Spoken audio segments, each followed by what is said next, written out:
In the past couple of weeks, I've read two books about the life of Jimi Hendrix. And when I posted a video including this book, Kiss the Sky, my friend Colin, who's at Loading the Cannon, he's the one that actually recommended this book on one of his previews videos, which I think are must watch because you'll find some really interesting things that are coming out. Because, previews is like 400 pages and a lot of stuff can get buried in there. Does a really great job of finding interesting stuff. Also, he's got a lot of knowledge, so that helps as far as like what's probably good and what might not be good. This was Kiss the Sky. This is written by Dupont and drawn by Mezzo. This was published, I think, in 2022 in France, and this late in 2024, this was published in English by Black Panel Press. This is a great graphic novel about it's the first of two volumes of the life of Jimi Hendrix. And I also read this, Voodoo Child. This is a 2007 reprint of a 1995 graphic novel about the life of Jimi Hendrix, created and produced by Martin Green and illustrated by Bill Sienkiewicz. And I also found out about this from my friend Colin because when he said, hey, if you like Jimi Hendrix, and I know you're a fan of Bill Sienkiewicz, which I am, I go, he did this book. So I grabbed both of them and I just finished both of them. And they're both very good books. They're both very different books. So I kind of wanted to talk about each one and then maybe do like, not a compare and contrast, but some things that one does better than the other. Or what I found, maybe one focuses on certain aspects and the other one focuses on different aspects because they're both great books. I don't think one is lacking over compared to the other. They're just, it's like doing a movie on a subject or a book, and then there's different interpretations, but both of them are really quite good. So the first one I want to talk about is Kiss the Sky. This is published by Black Panel Press, which is a publisher out of Canada that's caught my attention lately. They recently published the book A Starry Night, based on the diary of the daughter of the innkeeper, where Vincent van Gogh stayed the last 3 months of his life before committing suicide. It's a really lovely book. And so when I saw this being talked about, I thought, well, this looks pretty good. So it's a really outstandingly well-made book. It comes shrink wrapped, and then it comes with a bookmark, and the bookmark has a QR code, and then with the QR code you can download a free digital graphic novel, any other graphic novels, and that's usually like a $10 value. So it's a nice incentive. They don't tell you on the outside, oh, it includes a QR code, but it just does. And the preface is very well written. And it like both books start at the right at the beginning of his life, and art is just really amazing. I mean, Colin said that Mezzo is just one of the best cartoonists around, and this work is just really very good.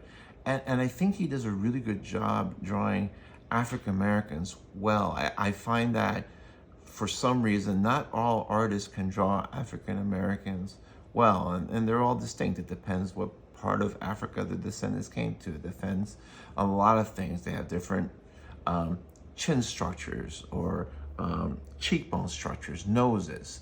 It just depends on what part of the continent their ancestors came from. And here, everybody looks unique and different. Just really just solid art here.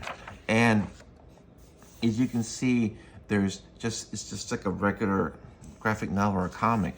And it talks about, introduces a lot about his parents and his growing up and the kind of turbulent life. His mom, seemed to care for her kids, but she also liked to party a lot. The kids were taken to like foster care.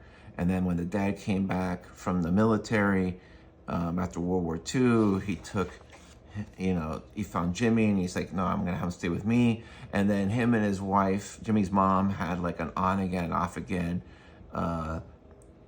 relationship. but she did like to party and she did like to sleep around with other men. But then they would get back together again.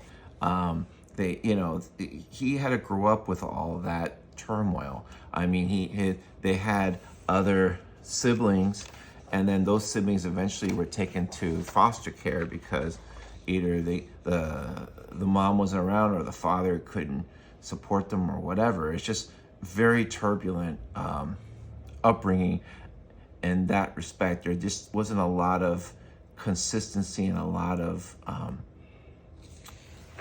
normalcy, you could say. But it talks about how Jimi liked art and he learned how to play guitar when he was in his early teens. And later on, and it's interesting because they talk about him being left-handed, and he would always have like a broom when he was a kid. He was pretending he was playing the guitar, but his dad was one of those old school guys that were like, no, don't use your left hand. That's the hand of the devil, which I can tell you from my own experience. I leaned toward being left-handed when I was in third grade. They made me a righty. But I still do things with my left hand. But that's what they used to do. Oh no, you gotta be right-handed because this whole Christian thing of being left-handed is like with the devil and all that. And being right-handed is with the right hand of God, that kind of thing. So when I saw that, I'm like, yeah, that's totally believable. And it just goes on about his life, then joining bands. He played with a lot of bands as a guitarist. He played with Little Richard. He played with the Fabulous Wailers. He played with Ike and Tina Turner a little bit, the Isley Brothers. But he was a really great guitarist, but he played really loud, and two, because he was so good that he took some of the attention away on stage from the main acts. And Little Richard had a problem with that, and so did Ike Turner have a problem with that. And also, Jimi Hendrix just seemed to be like a free spirit, like he didn't want to conform to a lot of rules. And that's really conveyed really well here. The story goes through up to 1966, where he's discovered, he's signed by the former bassist of the Animals. And he signs them, sees the talent he has, and he gets on a plane to England. And that's where volume 1 ends. It's 1966, because Jimi Hendrix really had to go to England, become a star there, and then come to America, and then become a big star here. He was just way ahead of his time. He was a free spirit. This is a guy that did not fit in 1950s and 1960s America, especially as a black man. The soundtrack, they actually have a soundtrack because they talk about the songs they listened to and the songs that he played. And so they're all listed here, so you can actually, I've been thinking about actually putting together this soundtrack. I thought it'd be interesting, and there's a lot of sources. It's a really interesting look, and as far as the story, the way it's presented, it reminds me a lot of Hip Hop Family Tree, except, and no offense to anyone, but I think that this is much better as far as the art is better, the presentation as far as the story pacing is better. It's not as choppy as Hip Hop Family Tree. Hip Hop Family Tree almost seemed like here's a panel, here's a panel, here's a panel, here's a panel, where this flows a lot better. But it's similar to Hip Hop Family Tree in that there's no real chapters. It's just one long narrative, but it's a really interesting narrative. You find out that he's playing in a club, and one of the Keith Richards is in town or watching him play in New York, and the girlfriend's like hot for Jimi Hendrix, and Keith Richards pulls a gun on him and says, "You don't do this to the Stones." And the girlfriend was trying to get him signed by the Rolling Stones manager, and they said no because Keith Richards didn't want him signed. You see there's a lot of jealousy from a lot of these rock guys, not only with the Rolling Stones, but later on you'll see with Eric Clapton and other guitarists in England. I think they couldn't stand that. It's funny because all these British guys were all playing rock and roll, which is all based on the blues, and they all loved the blues. But then when the black guy came along and played guitar blues better than they did, they got pissed off. Even though it was black people in America that created the blues in the first place. You'll see, I'll probably see if it's more of that. It presents Jimi as he is, I mean, good and bad. But I think it's a more subtle, more effective narrative than what was a hip hop family tree. But, and I think it does a good job of presenting all these people faithfully. The next book I read was Voodoo Child. And this is the 2007 edition. It was published originally by, I think, Kitchen Sink in 1985. It was reprinted in 2007. There must be a million of these made because I bought this on A-Books, and it includes a CD of unreleased tracks. It still has a CD. The condition was described as like new, but to me, this is brand new. This book is 17, 18 years old. Still comes with a CD sealed. They must have made a million of these because on A-Books, I bought this, including shipping. This was under less than 13 bucks. So they're out there. So you shouldn't, I mean, I think there's an official version that they came out with that's actually signed by Bill Sienkiewicz. That book runs around 50 or 60 bucks. You know, if you really want that one, but if you just want the book itself, like I said, I found it for less than $13 shipped to my house on A-Books. And this book, very well made book, nice hardcover. This was republished by Penguin Studios in 2007, which I'm glad because instead of being a 30-year-old book, it's a 18-year-old book, but it's very well made. I still say that all these books, all these hardcovers are made in the 90s and the first decade. All these graphic novels, I think, are better quality than what's being made now. These books last. I mean, this book is brand new, and this book is 18 years old. And the book starts off really at the moment of Jimi Hendrix's death in London, and you can tell it's London if for no other reason that you see Big Ben, you see a British patrolman with that signature hat, but you just see the silhouette, but enough to know that it's a police officer, see an ambulance, and then you see like this woman in this black, like a black cape and a black coat saying, hey, it's time. And he's saying, I'm not ready. Just this really beautiful painted work by Bill Sienkiewicz. And it really reminded me of just how good of a storyteller he was. I mean, I think around 2000 or so, after doing a lot of independent work, he said, hey, you know what? The money's in commissions. The money is in doing covers for Marvel and DC. I'll ink some stuff. But I think he did what the things that he get the most money for, and he's super successful. It's not a knock. It's just, I read this, and this is that period after he left Marvel when he was doing independent work that I think his work really grew.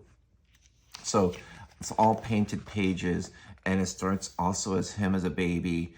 It does talk about his parents and their relationship.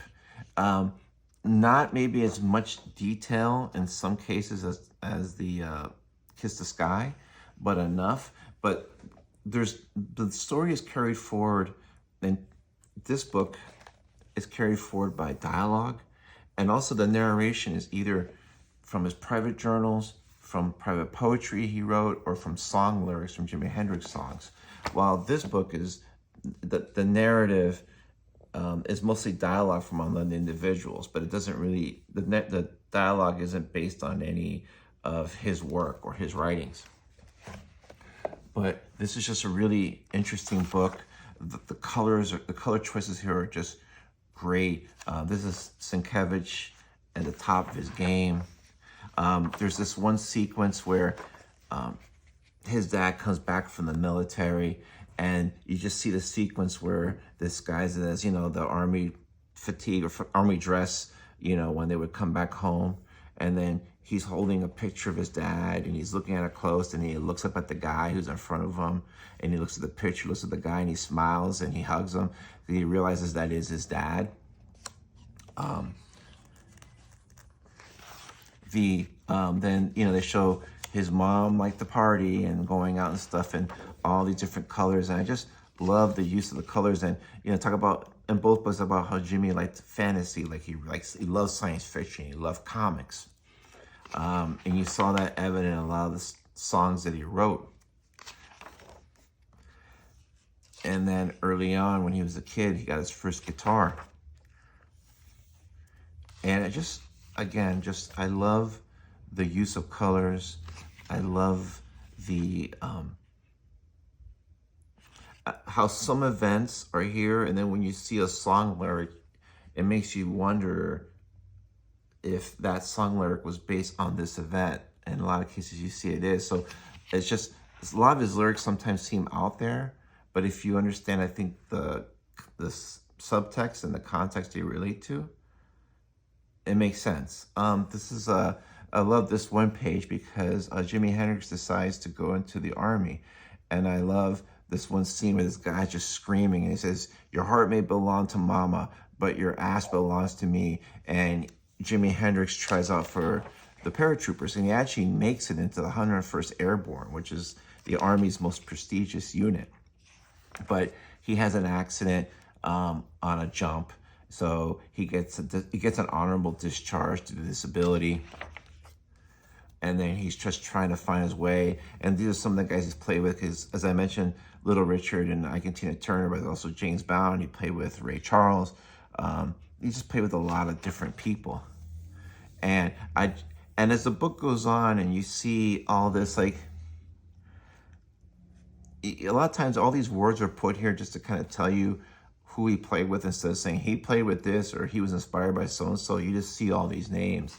And you see 1966. This is like the year where he was like really on his own in New York and just playing. And then finally, he's in New York. He's struggling, trying to make it big. They talk about, they both reference this time when he went to the Apollo Theater, which is famous for either being super make or super break. He was accepted by the crowd. Just, like I said here, I love this montage. Isley Brothers, Sam Cooke, Ike and Tina, Little Richard. These are the acts that he played with, that he toured with.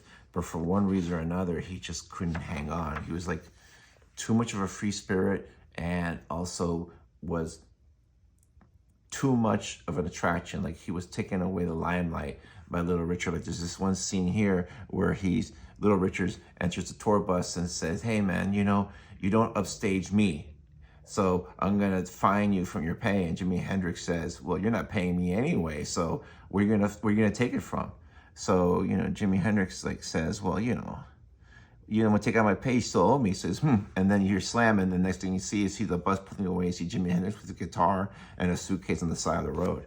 So he was a rebel, and that whole thing wasn't an act. Now, another difference between this book and the other book is that this book actually features the entire life of Jimi Hendrix. They both talk about this scene where in New York one night he met Bob Dylan, just when Bob Dylan was just starting to get big, when he turned electric. And then finally here is where he goes to England. When he's in England, you see him playing, and you see this montage where you have Pete Townsend, you have John Lennon, you have Paul McCartney, Mick Jagger. He's getting noticed in all the clubs. And intuition, at least for me, is that he inspired a lot of these guys on how to play and how to use reverb and how to use the amp as his instrument. Not so much the guitar, but what he could do with it. So it goes on. It talks about his fame in the 60s and coming to America, and then the albums he's created. And as his life proceeds, it gets more crazy and more frenetic. He starts really getting into the psychedelic thing. He really starts pushing boundaries. And he's also, this is that famous scene of the Isle of Wight where he sets the guitar on fire. And then he just smashes it. And then everybody loved it. But this whole smashing guitar thing that The Who became famous for and other bands became famous for, Jimi Hendrix was the one that did it first. So as I said, it gets more and more, as his life becomes more and more frenetic, the art becomes more and more frenetic. And I love some of these choices. Like, they go back to America, the tour, and it's just here like the pace became even more frantic than before. And all you have is just a map of America with all these lines crisscrossing all the places they played. Just a visual representation showing you how insane their tour schedule was. Because back in the day, you had to tour. The tour is what, back in the day, you didn't have the internet. You had very limited, all you had was radio airplay and if you got on TV. But you had to play concerts all the time to promote, to sell out, to get people who are familiar with you, to all that. And that nowadays you still tour, but it's a whole different aesthetic because you can be popular on social media and get on TV without without touring as much. You do have to have a tour to support the albums, but it's just different. Back then, people had to physically see you. They heard about you on the radio, and then they say, "Oh, they finally see you." But it wasn't like today. There was no MTV back like in the 80s. There was no social media where you get clips. There's no downloading. There's no nothing. You had to go to the record store, buy an album, see a guy in a poster, and that's the guy that you wanted to see live. Maybe if you got lucky, they were like on the Ed Sullivan Show or some show like that. Other than that, you didn't really see them. They became almost like mythic. And then here you get into 1969 and all the things that happened. Nevada nuclear bomb test, Nixon was reelected, man on the moon. And it's just kind of an interesting, 1968, this is what happened, 69 is, and it just shows like how crazy these periods were with everything that happened. Just, again, really great choices by Sienkiewicz.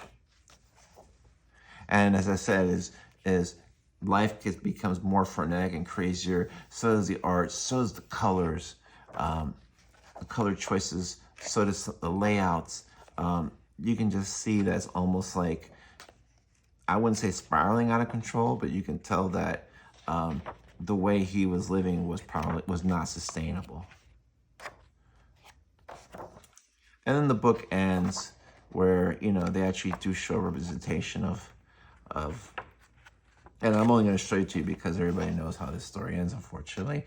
He's here. He's like, I need a break. He takes some pills, and then he downs it with a glass of wine. And then how he died is that he threw up in his sleep, and he kind of like choked on his own vomit. There were a couple of people that happened to, actually. And then when they found them, the ambulance, and then at the end, this image of death coming to take him. That's it. Really well-made book, a really good book. The art is fantastic. Like I said, this is peak Sienkiewicz. And so these are two books with different approaches, both great books, both with great art. One more traditional art and traditional story, one more way out there. But if you're gonna have a book that's more way out there, Bill Sienkiewicz was the guy to give it to because he could do that effectively. As I said, this book I think was $22 retail. You can probably get it cheaper online. And like I said, this was less than $13 shipped. I'm sure there's some place like a Half Price Books that's got a bunch of these. We don't have any where I live, but you can probably find this for very inexpensive amounts. Both great books, and I want to thank Colin for giving me the idea to kind of do a compare and contrast on two Hendrix books. Just the timing was crazy that I read both of these almost back to back. You can't go wrong with either one of these books. It's a similar story. They're just told in different ways, but they're both told well. And I think that one book maybe fills in the gaps.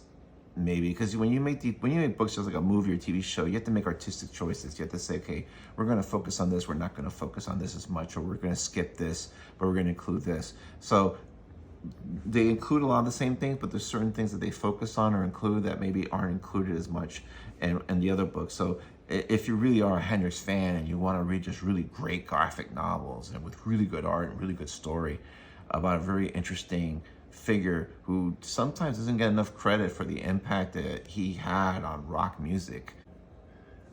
And that's it. I hope you enjoyed this. Hope you enjoyed this very deep dive. I just think both books needed all that time because both of these books are outstanding in their own way. Thanks.